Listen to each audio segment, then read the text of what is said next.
Le retrait officiel du Burkina Faso, du Mali et du Niger de la CEDEAO marque une étape décisive dans l'histoire de l'organisation régionale. Plus qu'une simple décision politique, ce départ reflète une rupture profonde entre ces États sahéliens et l'instance ouest-africaine, révélant les tensions accumulées ces dernières années. D'un point de vue symbolique, cette séparation traduit le rejet d'une CEDEAO perçue comme inféodée aux intérêts extérieurs et trop distante des réalités sécuritaires et socio-économiques des populations sahéliennes. Depuis les sanctions économiques imposées aux juntes militaires, la défiance n'a cessé de croître, nourrie par une volonté affichée de souveraineté et d'autodétermination. L'Alliance des États du Sahel, promue comme une alternative, s'inscrit ainsi dans cette dynamique de rupture et de redéfinition des alliances régionales. Toutefois, au-delà des postures politiques, ce retrait soulève de nombreuses interrogations.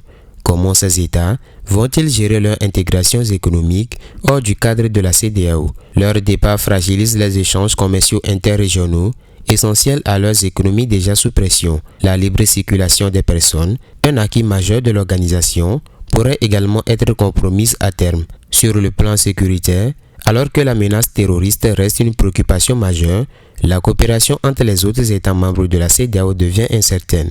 Face à ces défis, la CEDEAO tente de limiter les perturbations avec des mesures transitoires, mettant certains avantages aux pays sortants. Une volonté de préserver des liens malgré la rupture politique. Mais pour combien de temps?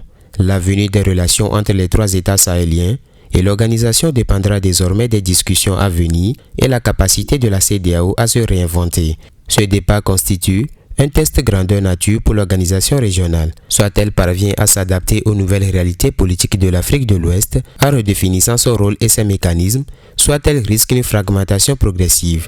Une chose est sûre, la sous-région est à un tournant et les décisions prises dans les prochains mois en déterminant l'avenir.